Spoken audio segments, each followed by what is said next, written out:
لیو می سمجھتے کیا ہیں آپ خود کو؟ ہاں، میں ایک ونی میں آئی لڑکی ہوں جس کو آپ اپنی بیوی مان کر بیٹھ گئے ہیں۔ ونی میں آئی وہ چیخیں نہیں تھی، بلکہ شاید آج پوری حویلی کو وہی سچائی یاد دلا رہی تھی جو سالک شاہ مٹھا دینا چاہتا تھا۔ دونوں ہاتھوں کو بلند کرتے ہوئے چلاتی ہوئی سالک شاہ کو ہوش میں نہ لگی، جو خود کو بار بار گالی دے رہی تھی۔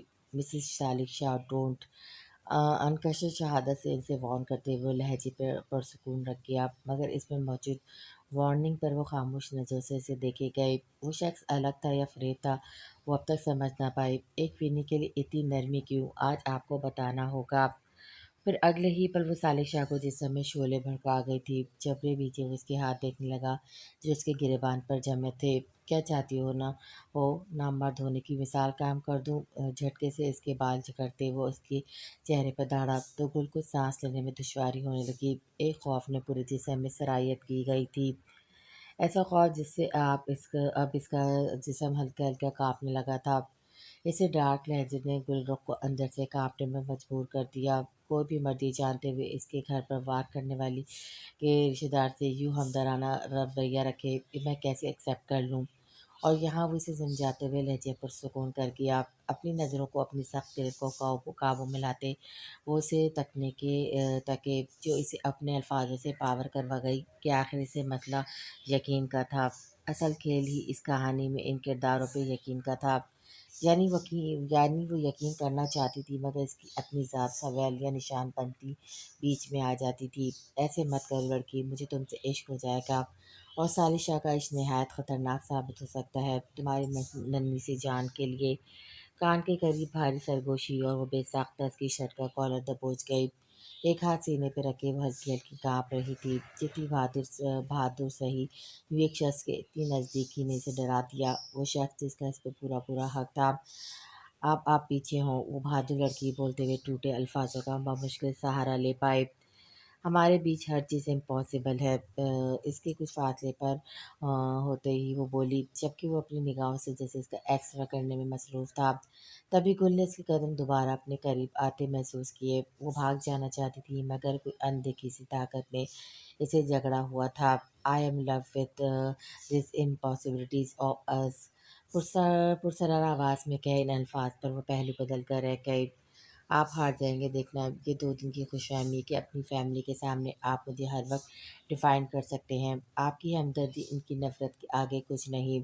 اس کے الفاظوں میں اپنے لیے زہر ہی زہر تھا، جبکہ وہ بولتے بولتے ہاتھ مسل رہی تھی۔ شاید وہ صالح شاہ کے باروں اور سنجیدہ پرسنالٹی سے اسے ہمیشہ ہی کنفیوز کیے رکھتی تھی۔ کون کب تک زندہ ہے کوئی نہیں جانتا، میں بس اتنا جانتا ہوں اپنی آخری سانس تک میں اپنے وجود کو پروٹیکٹ کر سکتا ہوں۔ غرض اسے میرے وجود کا خیال رکھنا چاہیے۔ وہ بے اختیار چونکی اور وہ گل رخ کے وجود کو اپنا کے کہہ رہا تھا، یعنی اسے اس کی ذات کو ڈیفائن میں اس کا خیال رکھنے کے لیے کب سے کہہ رہا تھا۔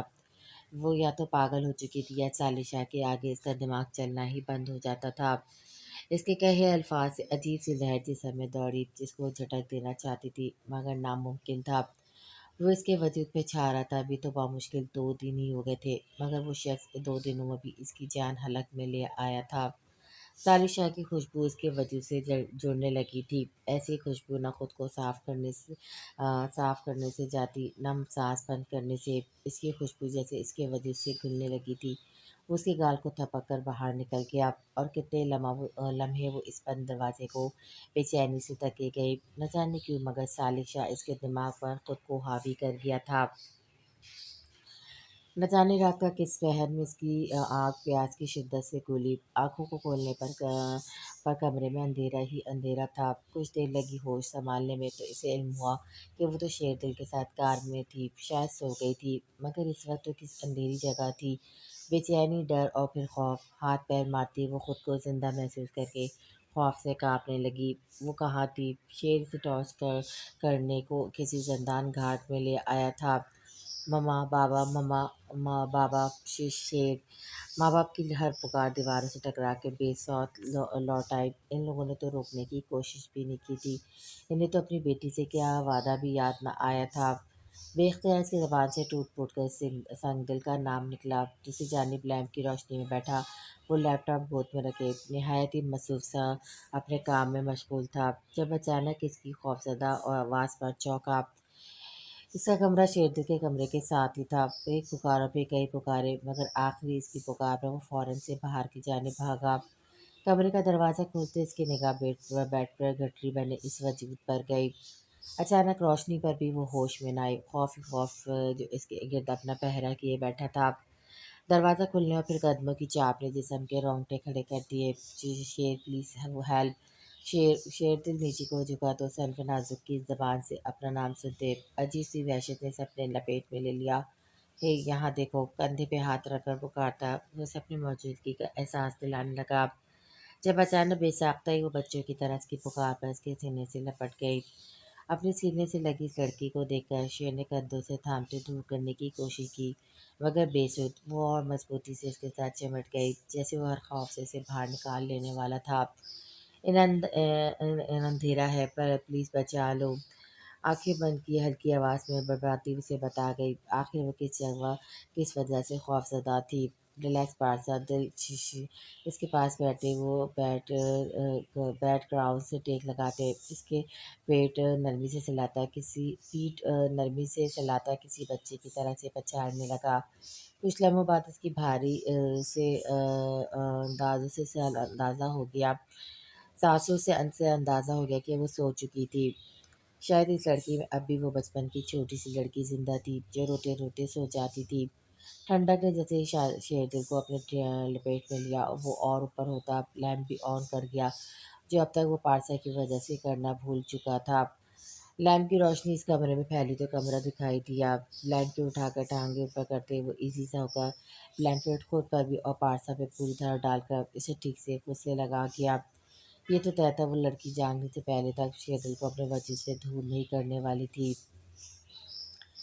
احمد شاہ کی حویلی اسی گاؤں میں ہی تھی جہاں صالح شاہ رہتا تھا۔ کچھ غلط اور ایسے کاموں کی وجہ سے وہ اور صالح شاہ کی نگاہوں میں آ گیا کہ اب وہاں آنا جانا ہر کسی کا بند تھا۔ احمد شاہ کی بہن صالح شاہ کی ماں تھی۔ صالح شاہ غداری دیکھ کر بھول جاتا تھا کہ وہ اس کا رشتہ دار تھا یا کون۔ ایسا ہی ہوا زمینوں میں ہوئے معاملات اتنے بڑھ گئے کہ احمد شاہ کا یہ آنا اور اس کی بہن کا اہن شاہ کا آنا جانا بند ہو گیا۔ احمد شاہ کا اکلوتا بیٹا شیردل، جس کو بچپن سے ہی وہ اپنے الفاظ نے زخمی کرتے آئے تھے۔ احمد شاہ کی ماں اسے 17 سال کی عمر میں چھوڑ کر جا چکی تھی۔ ایک کار ایکسیڈنٹ میں ان کی موت واقع ہوئی تھی۔ نہ جانے تب سے شیردل اس قدر سخت دل کیوں ہو گیا تھا۔ نیم اندھیرے کیے ذہن احمد شاہ کے بھائی ماضی کی سوچوں میں غرق تھے۔ وہ ہر چیز میں احمد شاہ کے ساتھ شامل تھے، مگر پھر بھی کچھ معاملات وہ سمجھ نہ سکے۔ وہ دونوں ستیلے تھے، احمد شاہ کے باپ کی پہلی اولاد احمد اور پھر صالح شاہ کی ماں اور دوسری شادی صرف زین۔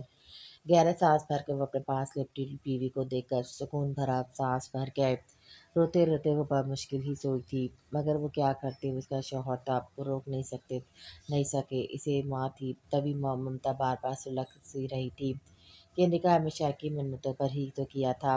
اگر ذرا بھی واقف ہوتے ایسا کچھ ہوگا، وہ ہرگز نکاح نہیں کرتے۔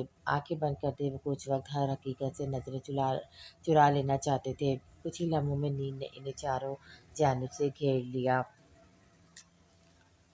پارسا کو سینے سے لگائے نہ جانے کب شیردل کی آنکھ لگی، جب اچانک نیند میں سے محسوس ہوا اس کے سینے میں کچھ رینگ رہا تھا، اور کوئی مدھم سی پیاری سی آواز بہت قریب سے آتی جیسے جگانا چاہتی تھی۔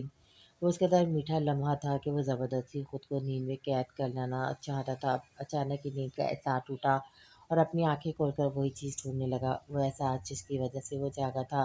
جب اچانک اسے پارسا کی مدھم باریک سی کانپتی ہوئی آواز بہت نزدیک سے محسوس ہوئی۔ وہ پارسا کی گردن میں چہرہ دیے گہری نیند میں تھا، آنکھوں میں نیند کی خماری تھی۔ بالوں میں ہاتھ پھیرتا وہ کچھ اوپر کو اٹھا تو دیکھا وہ لڑکی خوف سے کانپتی، آنکھیں بند کیے کچھ بڑبڑا رہی تھی۔ وہ سمجھ نہ سکا۔ اس کی آواز سن کر اسے اندازہ ہوا وہ اسے خود سے اٹھانے کے لیے ہی ہاتھ پیر چلا رہی تھی۔ پہلے خود ہی مجھے اسیر کر کے میری جان اب خود سے دور کر رہی ہو، اٹس ناٹ فیئر جانا۔ چہرے پہ آئی لٹوں کو کان کے پیچھے کرتے ہوئے تنزیہ بولا، جبکہ اس کے سخت الفاظوں پر کانپتے لبوں سے کچھ بھی کہنے سے قاصر تھی۔ وہ کتنا شفاف تھا اس قدر گھٹیا الزام۔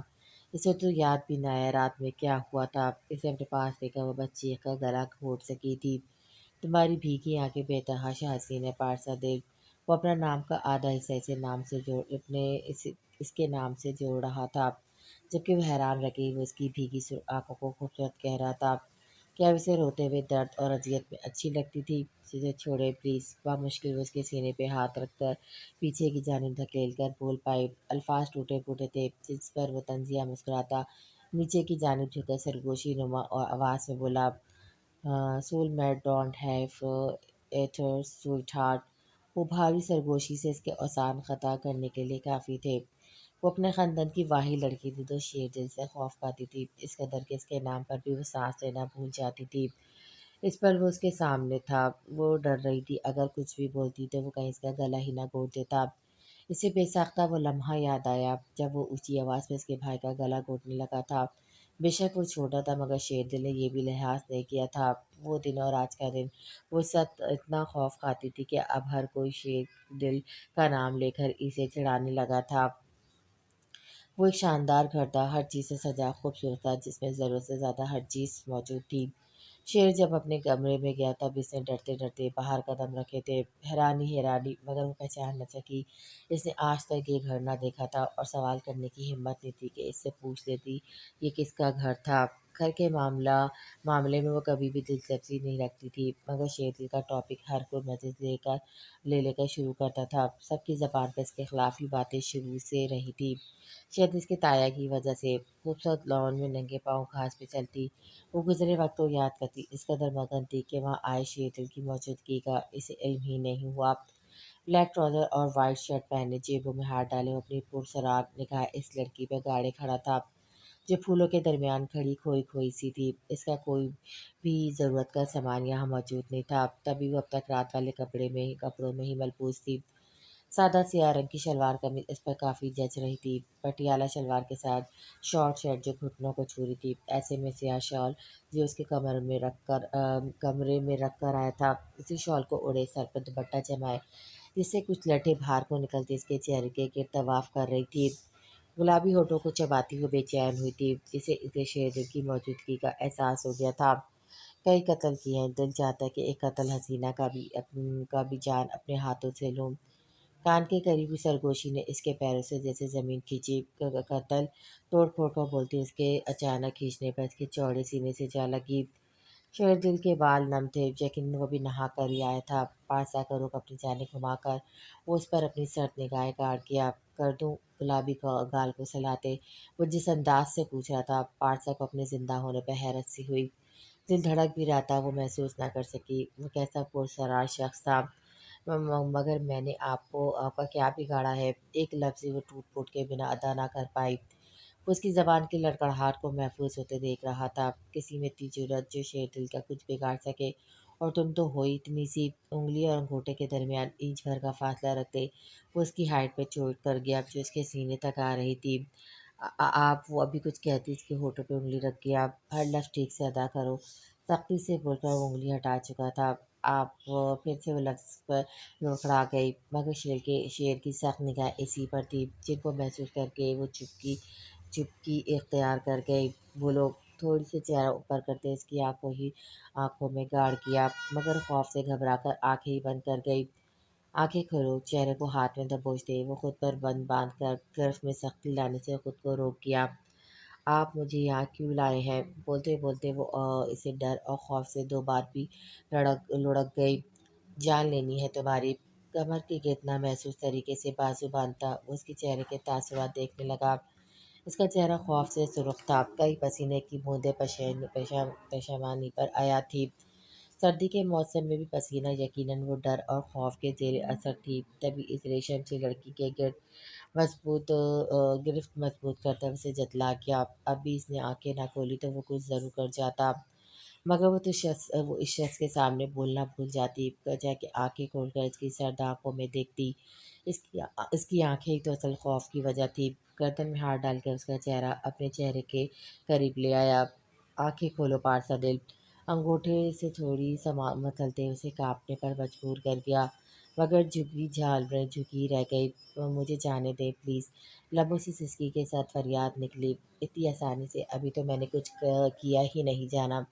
اس کے تمسخر اڑاتے الفاظ اس کے ننھے سے دل کو چکنا چور کر گئے۔ وہ کیوں تھا آخر اتنا ظالم؟ اس لمحے سے احساس ہوا وہ اس سے حد سے بڑھ کر نفرت کرتا تھا۔ تم میری کر دی گئی ہو، اب صرف میرے لیے ہو، چاہے میں تمہارا نہیں جانا۔ اس کے جانا کہنا اس کے دل کی چبھن کے درد کو اور بڑھا گیا۔ اس کی باتوں میں طنز تھا، گہرا وار تھا، جو شاید اب شروعات تھی۔ آدھی رات گزر جانے کے بعد وہ حویلی میں داخل ہوا۔ سفید شرٹ پہ کئی جگہ خون کے دھبے تھے، جس کی وجہ سے وہ اس وقت آیا تھا۔ جانتا تھا اب تک وہ سبھی سو چکے ہوں گے۔ ہاتھوں پر زخم سے خون رس رہا تھا۔ فرش پر خون نہ گرے تبھی ہاتھ میں جیب میں ڈالتا وہ دبے پیر پاؤں کی جانب بڑھ گیا، مگر وہ ناواقف تھا، اصل امتحان تو ابھی باقی تھا۔ آپ خود جائیں نہ، پارسا کو لے آئیں، شیر کو منائیں، خدا کا واسطہ وہ بہت برا ہے۔ وہ کہاں لے کر گیا ہوگا؟ نہ جانے بھوکی پیاسی میری بچی کیسے رہ رہی ہوگی؟ کل رات سے شام ہونے کو آئی ہے اور اب تک پارسا اور شیر نہیں لوٹے تھے۔ ایسے میں وہ ذہن سے کتنی بار یہ کہہ چکی تھی، مگر وہ تو جیسے چپ کا روزہ رکھ کر بیٹھے تھے۔ آپ سن رہے ہیں؟ اگر اب کچھ نہ کیا تو میں خود کچھ کر بیٹھوں گی جین۔ وہ غصے میں بولتی اٹھ کھڑی ہوئی۔ آرام سے ٹھنڈے دماغ سے سوچے، وہ کوئی نامحرم نہیں ہے، اس کے لیے اس کا شوہر ہے، سب سے قریبی رشتہ ہے، میں کیسے اسے چھین آؤں؟ اور شیر کیا جانتی نہیں اس سے پارسا کو چھیننا اس کی انا پر تماچا ہوگا، جس کی سزا ہماری معصوم بیٹی کو بھگتنا ہوگی۔ ساری زندگی وہ چلا جائے گا اسے اپنے نام پر چھوڑ کر ہمیشہ کے لیے۔ وہ رات کو باہر گئے تھے ان کے پیچھے اور شیر کے الفاظ وہ بخوبی سن اور سمجھ چکے تھے، تبھی انہوں نے اب تک کوئی ایسا قدم نہیں لیا جس سے پارسا کی زندگی پہ اثر ہوتا، تبھی وہ خاموش بیٹھے تھے۔ وہ ان کی بیوی کو لگ رہا تھا جیسے ان کو اپنی بیٹی کی کوئی فکر ہی نہیں تھی۔ فکر تو تھی، تبھی تو وہ کچھ نہیں کر رہے تھے۔ شام کمرے میں داخل ہوتے ثالی شاہ کو دیکھ کر وہ بامشکل یہی الفاظ ادا کر پائی۔ اپنا نام پہلی بار اس کی زبان سے ثالی شاہ کا نام نکلا تھا، چاہے وہ ادھورا ہی صحیح۔ اسے اپنے سامنے دیکھ کر جب میں بیچ اشتعال پر قابو پاتا، بغیر ایک اور نگاہ سے دیکھے چینجنگ روم کی جانب بڑھ گیا۔ اس کا بغیر جواب دیا کچھ بھی کہے بغیر یوں جانا گل کو سخت برا لگا، مگر پریشانی تھی، وہی چینجنگ روم کے باہر چکر کاٹنے لگی۔ جب 5 منٹ بعد وہ باہر نکل کر کمرے سے باہر نکل گیا، وہ اسے دیکھ بھی نہیں رہا تھا۔ وہ حیران ہوئی، امیدیں چٹکتے اس کا انتظار کرنے لگی۔ جب وہ خالی ہاتھ کمرے میں آیا، وہ جب باہر گیا تھا تو اس کے ہاتھ میں وہی کپڑے تھے جن پر خون لگا ہوا تھا۔ کمرے میں داخل ہوتے وہ واش روم میں گھس گیا۔ وہ اسے بولنے کا ایک بھی موقع نہیں دے رہا تھا۔ 10 منٹ بعد وہ باہر نکلا، وہ شاور لے کر آیا تھا، ایسے میں ہاتھ کا خون جم چکا تھا۔ ٹھنڈے موسم میں وہ جب نہا کر آیا تھا، وہ بھی رات کے اس پہر سوئی نہیں تم؟ اس کے سامنے آ کر نرمی سے گال سلا کر سوال کرتا۔ وہ اپنا لہجہ نارمل رکھے ہوئے تھا، جبکہ وہ کئی سوالات اس کی آنکھوں پہ پڑ چکا تھا۔ آپ کہاں سے آ رہے ہیں؟ اس کی آنکھوں میں دیکھے وہ جواب طلب کر رہی تھی۔ بزی تھا تمہیں؟ سو جانا چاہیے تھا، آ جاؤ لیٹ جاؤ۔ گل کا ہاتھ تھام کر بیڈ کی جانب بڑھنے لگا، مگر اسے گل کی گرفت نے روک دیا۔ گہرا سانس خارج کر کے وہ رخ واپس اس کی جانب کر گیا۔ ایک کام کے سلسلے میں باہر تھا۔ اوکے چلو آؤ، جواب دے کر وہ واپس بیڈ کی جانب بڑھنے لگا، مگر گل نے اپنے قدم وہیں روکے تھے۔ گل فوراً سے بستر پر جاؤ، سخت لہجے میں سر کہہ کر ثالی شاہ نے اپنے ہاتھ اس کی گرفت سے نکال لیا۔ مجھے بتائیں وہ خون کس کا تھا اور آپ کس سے؟ بولتے بولتے اس کی نگاہ ثالی شاہ کے ہاتھ پر گئی اور وہیں ٹک گئی۔ آپ کے ہاتھ پر زخم؟ او خدایا کیا ہوا شاہ؟ پریشان سی پوچھتی وہ بھاگ کر فرسٹ ایڈ واش روم سے لے آئی۔ قربان جانم میں ٹھیک ہوں، تم آرام کرو، نہایت ہی محبت سے کہہ کر وہ باہر کی جانب بڑھنے لگا، جب گل نے اس کی شرٹ دبوچ کر اس کے قدم وہیں ساکت کر دیے۔ سالک کی مٹھی بند کرنے پر خون پھر سے رسنا شروع ہو چکا تھا، تبھی اسے جواب دینے پر وقت ضائع کیے بنا وہ اس کے ہاتھ پر دوا لگانے لگی۔ گل مجھے نہیں چاہیے یہ مرہم۔ اس کے ہاتھ سے دوا لے کر وہ جھٹک دیتا، اگر وہ گل نہ ہوتی تبھی صرف الفاظوں پر اکتفا کیا۔ خاموش رہے، سینے پر ہاتھ رکھ کر پیچھے دھکیل کر زبردستی بیڈ پر بٹھاتی وہ پاس ہی بیٹھ کر نرمی سے دوا لگانے لگی۔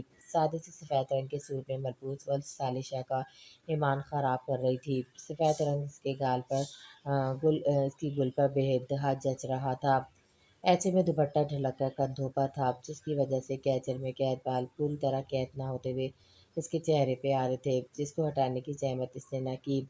اس کا زخم نہایت نرمی سے صاف کرتی وہ نم آنکھوں سے کچھ دیر بعد پھونک بھی رہی تھی، جیسے اس کی جلن کم کرنا چاہ رہی ہو۔